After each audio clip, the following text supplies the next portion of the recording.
嗨，大家早安。昨天搭了个帐篷，结果有点下雨了。现在呢，要把东西全部收回车上，把它恢复成车泊的模式。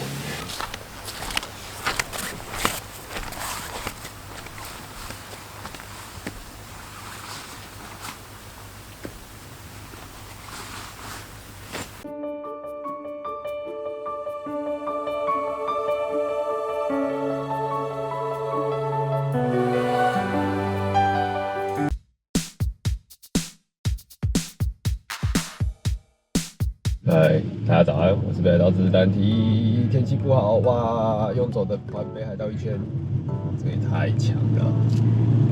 北海道一圈大概要2500公里吧，强大。那看出去，大家应该也知道，今天天气就不太好，甚至还有点飘着小雨哦。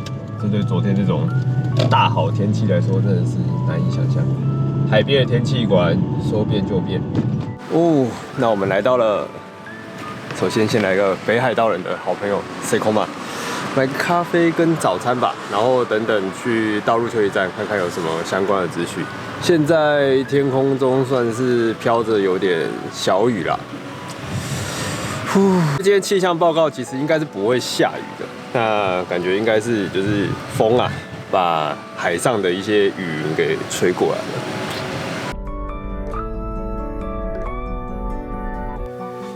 9点，其实也不早了。在收拾帐篷的过程花了一些时间，果然下次还是乖乖的纯车泊就好。露营还是要过得爽一点。这时也就很佩服能够野营的人，也许下次也来张罗看看，更简易轻便的装备来解决到底是装备问题还是人的问题。这个永远充满在乱买东西人心中的疑问吧。接下来的路程算是要补足遗憾中的遗憾。首先，环岛时没走知床半岛的遗憾，单体曾经在2023年6月补足了，但是在上一次的大地尽头之旅之中，有个知床八景 Furepe no Taki， 因为时间问题，只能够忍痛放弃。7这个数字，回家后怎么看都有个疙瘩，于是就在这趟的横段多绕了点路。2个月后再访知床，一定要把7加满到8。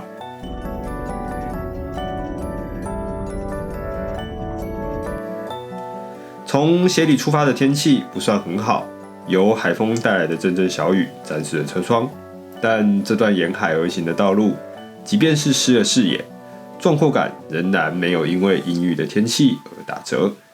大自然都如此了，单体的心情自然也不能受到天候影响。拿出相机，打开 GoPro， 录影情难，绝对不能落的只是浪得虚名的嘴炮。回到知床就没什么雨了，地板几乎都是干的。哎呦，一开相机好像真的有差哦。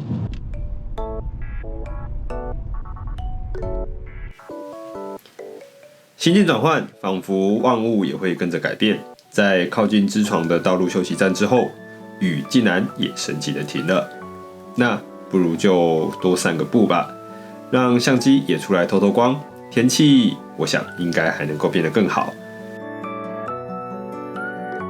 在知床 Michinoeki 附近的 Oroko Iwa， 同样是属于知床八景之一。上次造访的时候仅有远观，这次既然打定了主意，不如就登顶看看。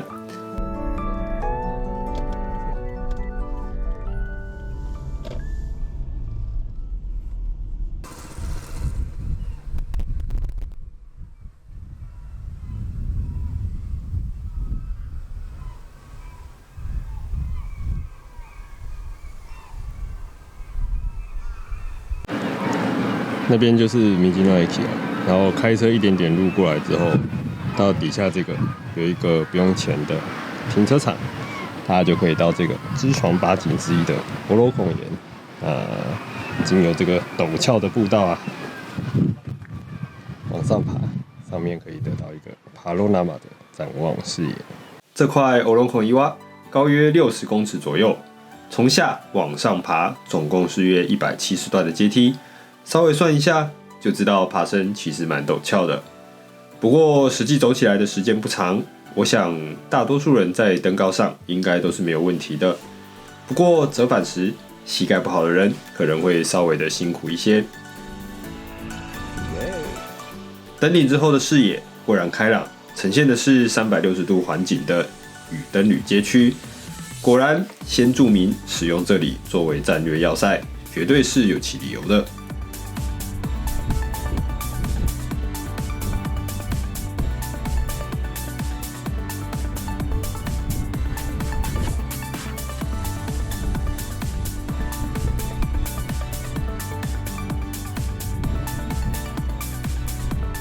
原本以为上面蛮小的，没想到它是可以这样绕着那个石头这样子走一整圈的。你看这边有步道，所以其实这个石头比想象中的要大上不少，好像真的可以拿来当做就是战略建筑来使用。面对海上的攻势，补给拉族，这就是天然易守难攻的天险城墙。绕着走一圈，不知不觉斗志也就这么来了。来好好的补足直闯的遗憾吧。好，那这个火罗孔台啊，我上来之后，直闯八景，它唯一一个还没去过的就是这个弗雷贝诺塔基，应该是在这个方向。这趟特别绕路的目的，主要就是为了八景之一的弗雷贝诺塔基，其位于知床自然中心旁。这个中心是知床横断公路斜里侧的起点，也是要进入五湖以及知床头 K 的枢纽。从斜里侧错过的可能性不高，但如果大家是像单体一样从罗臼侧过来，那就要稍微注意一下，不要开得太爽，一路就进市区了。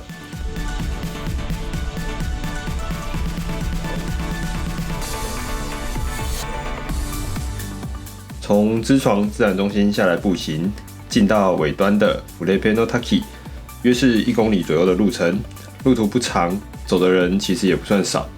不过知床嘛，这可是北海道熊最多的地方，单体还是老老实实的挂上了熊铃。你先跑，他会追你。对，我帮你录啊，你就红了。我那一次会 hashtag 你。一路与伙伴聊着熊出没的话题，跟着铃铃清脆的响声，从苍郁的树林走进开阔的草原，倒也没花多少时间。沿途的道路平缓，其实算是个蛮轻松的散步路，刚好可以缓解一下开车时长久不便的姿势。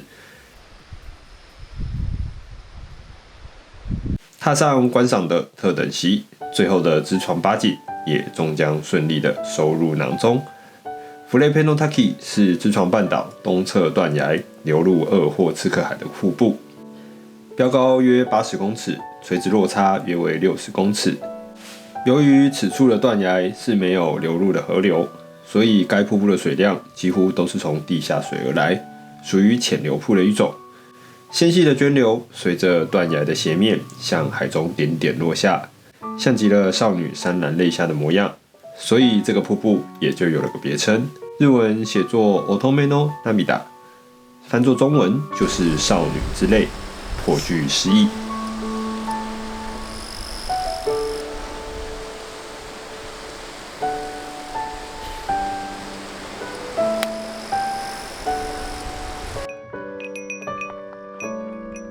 雨灯。在稍具壮阔、有着较为阳刚风格的其他奇景当中，眼前这幅少女眼泪的图像，明显的散发出与其他景观不同的阴柔气息。大家应该都知道，命名真的是一件非常困难的事，所以每每看到这些极富意境的名字，单体真的都打从心中的佩服。我们刚刚从那个回来了，有些名字真的超级难记的。那一切顺利，没有遇到什么特殊的状况。那这个步道其实蛮好走的啦，就没有什么太多的高低起伏，一点点爬升而已。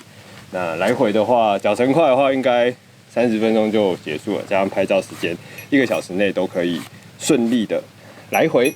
刚刚看了一下那个熊布告，27号，也就是昨天，今天8月28才出现一只熊。那这次单体还是没有机会可以遇到了，不知道是幸还是不幸呢？那支床呢，到这边我们早上已经去了那个Oroko岩，那下午又来了乙女之类，基本上支床8景总算没有遗憾的补完了。我们开始往下一个地方前进吧。离开了少女之泪，这趟特别绕路的支床半岛行，可说是心愿已了。跟着伙伴短暂享受了一下五湖栈道凉爽的天气，在往山上走的路程当中，越往上，白色的浓雾就渐渐的靠了过来。因为支床横断公路的特殊气候，造成了要在这边看到清晰的罗臼山山顶、国后岛等等的景观，其实并不容易。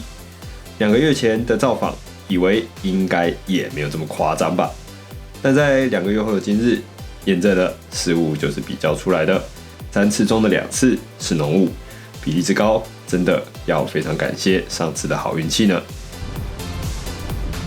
现在又来到之前来过的知床峠了，那一样是这面牌子，这个方向是罗臼，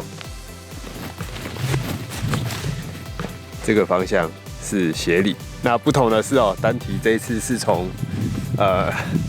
协里出发，要往罗臼前进。原来这边呢是可以看到国后岛的，现在啥都没啦。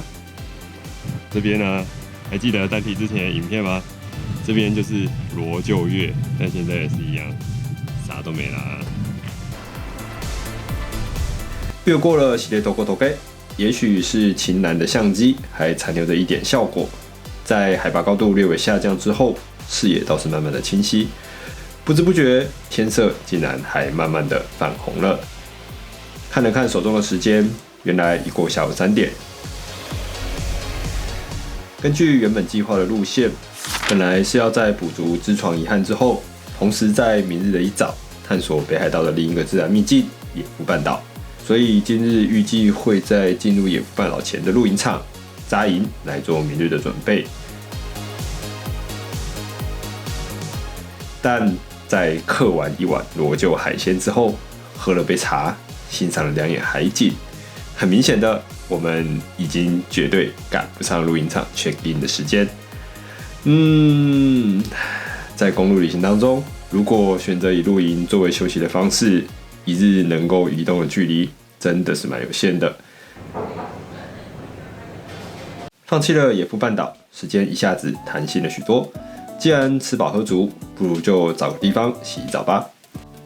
昨天位于驱邪路湖的 Kotanoyu 显然是没有满足我们，拿起地图放大又缩小了一番，赫然发现这里在海岸边边的地方有着一个看似很酷的野溪温泉赖石温泉，而且同时再往上走一点，道路尽头竟然标示着日本最北东途端地。在好奇心与收集癖的发作之下，那当然是要驱车前往一趟了。又来了，真的是走到道路的尽头了。那只是这一次呢，我们是在支床半岛的另外一侧罗臼侧。这边好像都有人在钓鱼。这里香薄桥，那这里呢是罗臼侧最后的尽头。那这边有一个渔港真的支床半岛啊，借着这次机会，也算是把它全部完整的走过一轮了，没有路没走过的。这附近好像有一个露天温泉的样子，可以去泡一下看看。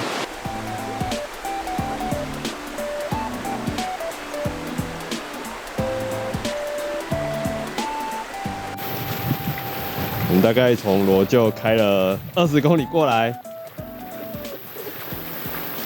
原来日本野溪温泉也是会中鸟的应该就是前面那2池啦，就是那2个在海水里面的。这里应该可以让你，这个可能也可以泡，不知道是热的还是冷的。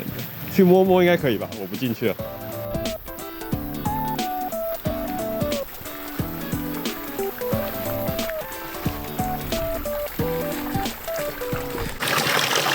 哦，没有，这个是冷的。对，这一池是冷水，那看起来要泡还是得要下到下面去才行。啊，太残忍了。虽然很可惜的没办法进入大海中的温泉，但也走到了知床半岛另一侧的道路尽头，一得一失也不算亏。好，那我们刚刚在后面这一间啊，野富温泉冰奶汤啊，已经洗完澡了，泉质很棒，它是那种海水泉，连你 shower 用的水啊，也都是温泉，所以蛮棒的，洗完全身咕噜咕噜的。那它感觉经营很久了，所以整体来说硬体有点旧啦，但是备品的部分算是都还有在更换，维持还可以。好啦，那我们决定呢，就野富呢就不多做停留了，直接往更市前进，这样子呢，我们就可以再靠近我们的极东点一些咯。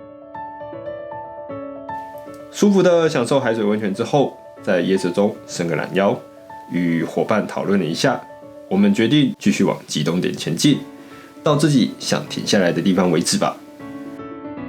记得刚到北海道的时候，丹提其实是很不喜欢开夜车的，毕竟夜路真的黑，在没有路灯的地方，四周被浓稠黑暗所笼罩的感觉，开起来不但视野狭窄，还要担心野生动物，说实在，心理压力真的不小。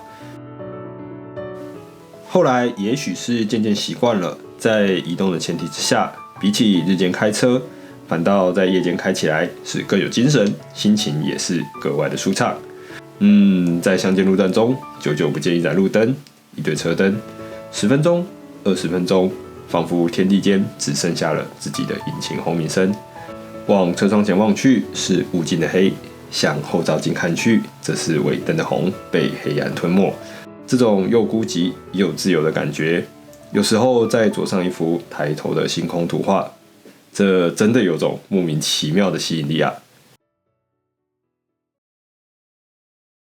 沈むように溶けてゆくように二人だけの空が広がる夜に，像是沉淀又如同溶解般，在广阔的天空下的夜里，只有我们2个人。这样的意境，哎呀，现场只有1人1车，但我也是十足的体验并爱上了吧。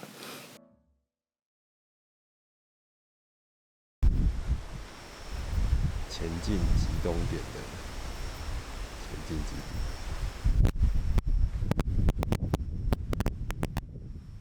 今日的最后，我们决定停留在更市外围的道路休息站，指望用酒用内木肉。毕竟天色晚了，就这么直接踏到极东点，总觉得少了一点完成的仪式感。再加上虽然单体风，但还是有好好记得这趟是有伙伴的。再封上去，搞不好就要没朋友了。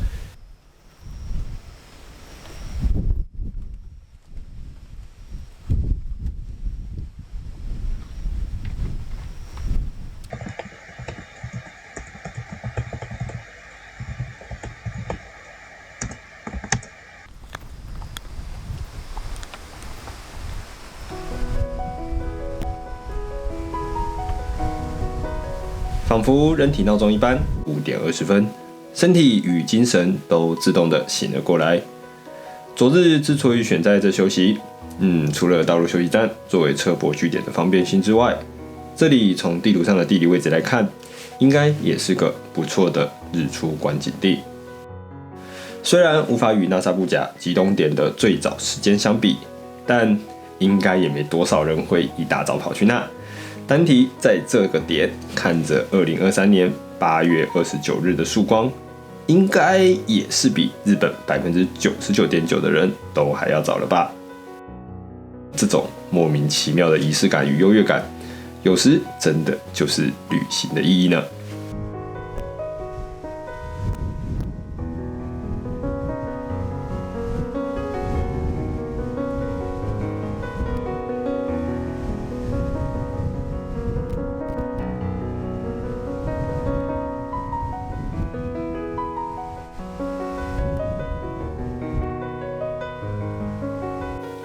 在一阵自我陶醉之后，我们即将踏上的就是这趟横断之旅的最后1里路，将国道44号走至尽头，再迈向海甲的尖端。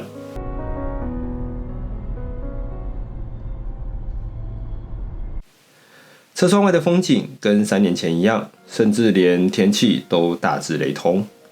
在海风吹拂下的低矮植物，海天一色蓝，漂浮其上的白云，我想应该是昨天的雨让今天的天空好像特别的沉静。有点像是这时的心情。3年前的初次造访是极点之旅，是行程超硬的挑战。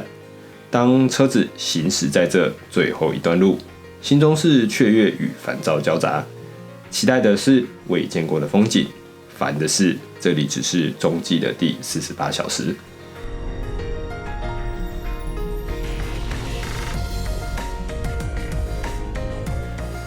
而2023年的这一段路，由于知道了时间，且作为最终站，心境反倒是不疾不徐，甚至还刻意的放慢了车速，看着周遭的景物，想慢慢的品尝这段旅程的最后之路。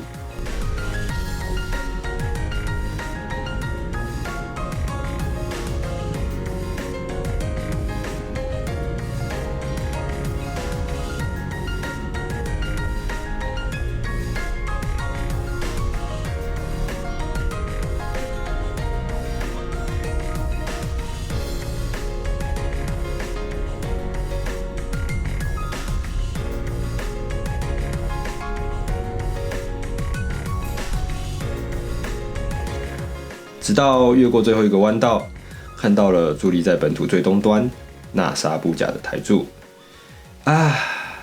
原来这趟为期3天半的北海道横断之旅结束啦！踏上与3年前同样的位置，地图上的地图清楚地标示了北方四岛与知床半岛的方向。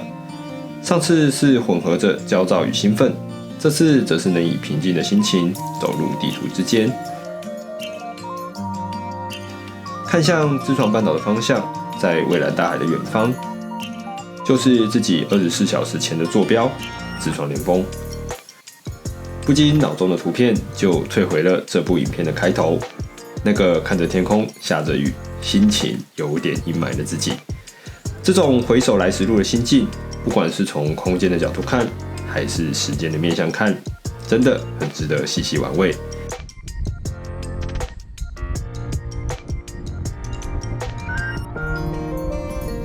好啦，总算这次北海道的横断之旅顺利结束，总路程约是1100公里左右。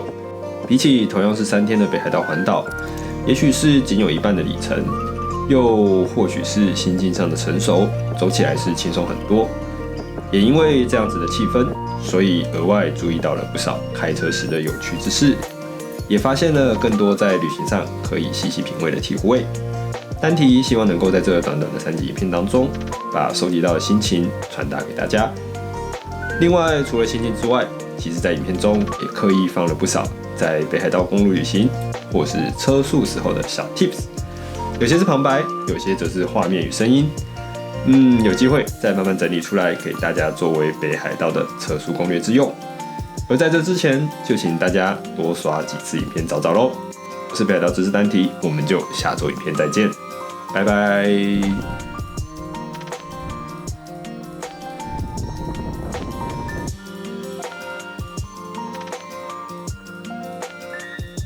会员宣传时间，点选订阅旁边的加入按钮，就能知道单题会员都在币下面吗？